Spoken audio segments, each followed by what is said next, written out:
Bloco 1. Entender. Cultura já existe, cultura já é. Módulo 1. Aula 2. Povos e comunidades tradicionais no Brasil. Fortalecer a compreensão sobre direitos, identidade, ancestralidade e proteção nos territórios tradicionais. Olá, eu sou Nado de Oxalá, tenho 44 anos, sou babalorixá, coordenador do Pontão de Cultura da Família Orum, sou uma pessoa de pele branca, uso barba, grisalha, estou com equeté branco, uma roupa branca, um fio de contas de búzios e no meu fundo uma parede clara com uma prateleira com livros. Nessa aula vamos falar um pouco mais sobre comunidades tradicionais no Brasil e onde podemos falar sobre a cultura das comunidades tradicionais. O que faz uma comunidade ser mais do que apenas um grupo de pessoas vivendo no mesmo lugar? Na outra aula eu havia falado sobre a nossa composição enquanto sociedade. E aqui entra um impasse. Enquanto sociedade, somos reconhecidos como indivíduos. Já numa comunidade, nós temos a sensação de pertencimento. Nós pertencemos num grupo, em um território, em uma localidade. Ou vivemos por um hábito cultural.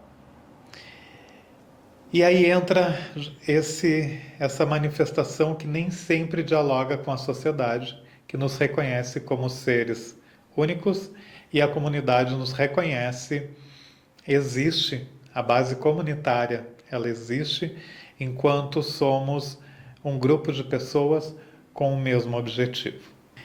Geralmente na comunidade, nós temos uma fonte de recurso, um objetivo em estarmos agrupados, em estarmos juntos.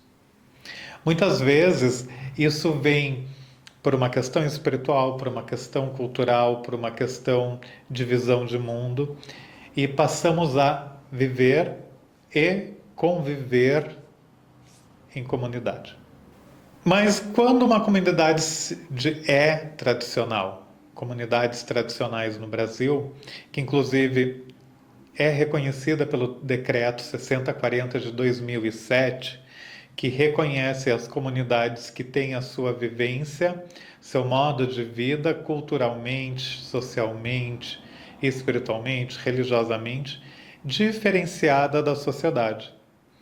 E esse modo de vida passado é pela oralidade, de forma oral, através da tradição que mantém aquela comunidade. Então, uma comunidade tradicional, ela se mantém pela tradição, quer dizer, pelos seus ancestrais ou antepassados, que de forma oral vão ensinando os seus mais novos e, de alguma forma, permaneceram existindo até hoje.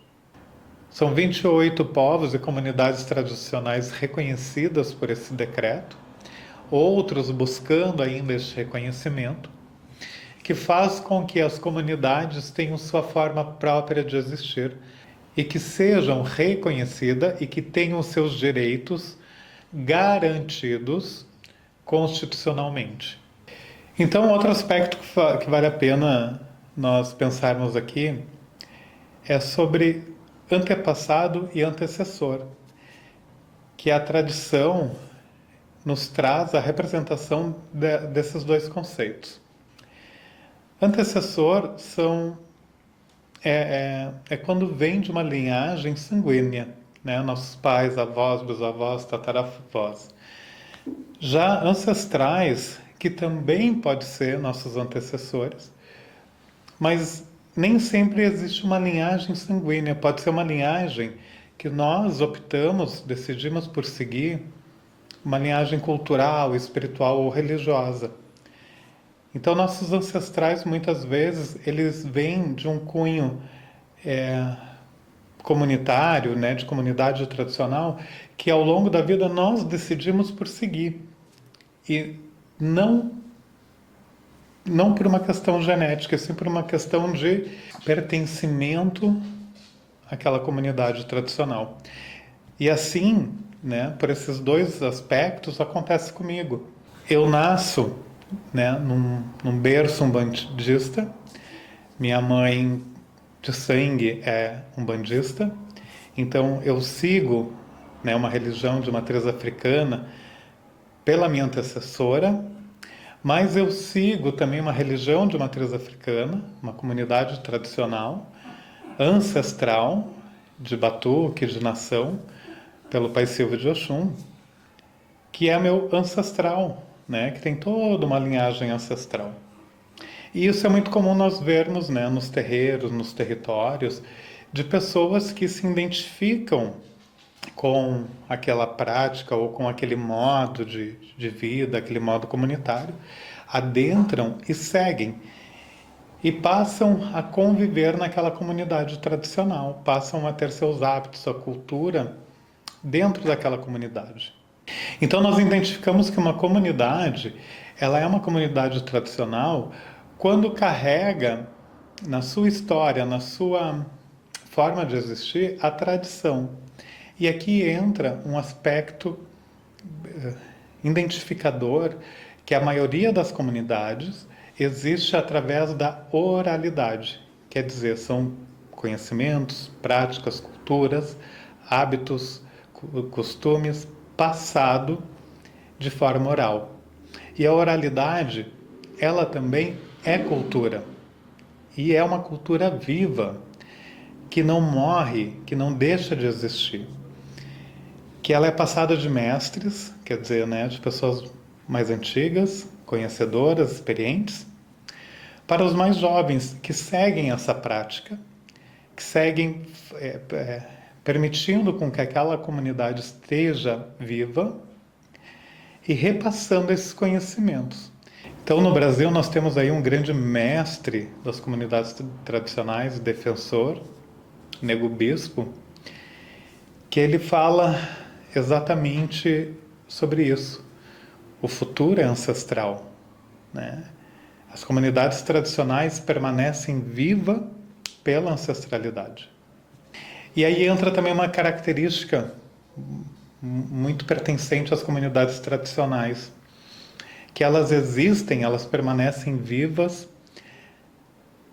pela tradição, pela oralidade da prática, mas também pelo território, pela sua prática no território, pela sua prática natural, geralmente muito envolvendo os elementos da natureza, a terra, a água, a mata, a própria natureza envolvendo, convivendo com a natureza na sua prática cotidiana. E aí nós percebemos, né, aí que as comunidades tradicionais reconhecidas no Brasil, como as comunidades tradicionais ribeirinhas e de pescadores, que promovem suas práticas de pescas alimentares, né, através da água, dos rios, dos mares, né, e ali promovem sua cultura alimentar, suas festividades. E para além dessas comunidades, as comunidades de matriz africana, de terreiro, que também promovem suas festividades, suas culturas, inclusive suas artes, a partir da própria natureza, da convivência da sua espiritualidade, seu sagrado, culturalmente integrado na natureza, no seu território, no seu bem viver, né? E tantas outras comunidades tradicionais que a gente vê no país. Inclusive com grande destaque que eu quero trazer, que é os povos e comunidades indígenas, que convivem diretamente com o seu meio ambiente, com o seu habitat natural, com a terra, com o seu alimento, né, com toda a sua espiritualidade integrada no seu modo de vida. Então a comunidade tradicional, ela não se vê como um ser separado. A comunidade tradicional, ela se vê como várias pessoas juntas, mas convivendo com com a cultura, convivendo com o meio ambiente, através da tradição, através do que lhe foi passado e ensinado, e promovendo seu bem viver, promovendo sua prática diária. E as percepções de mundo, as percepções de realidade também, elas são muito distintas da sociedade individualista para as comunidades tradicionais, aonde na sociedade, principalmente liberal, capitalista, que muitas vezes não dialoga nem compreende o viver comunitário tradicional.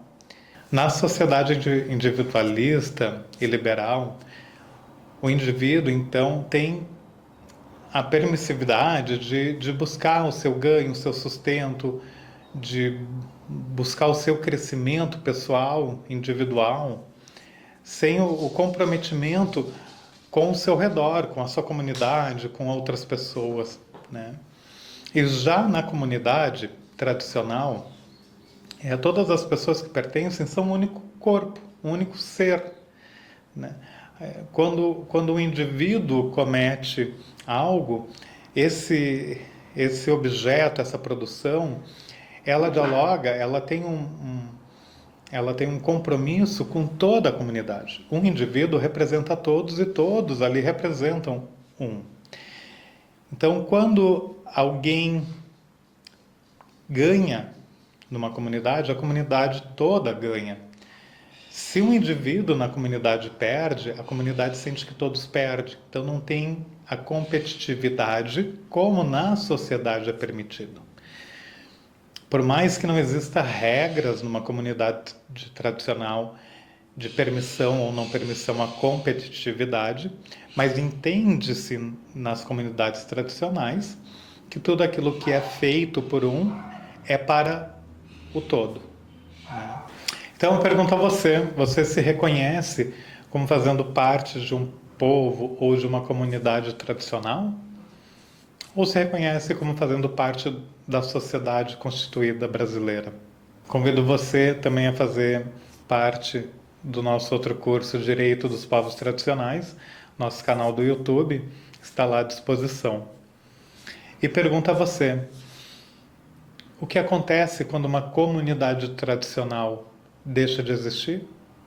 O que perdemos quando uma comunidade tradicional deixa de existir? Comente aqui nos fóruns, nos comentários. E também trago a nossa pergunta lá do início, né, para a gente debater, comentar aqui no nosso fórum do curso, que é: o que faz uma comunidade ser mais do que apenas um grupo de pessoas vivendo no mesmo lugar? Convido você a assistir nossa terceira aula do módulo 1.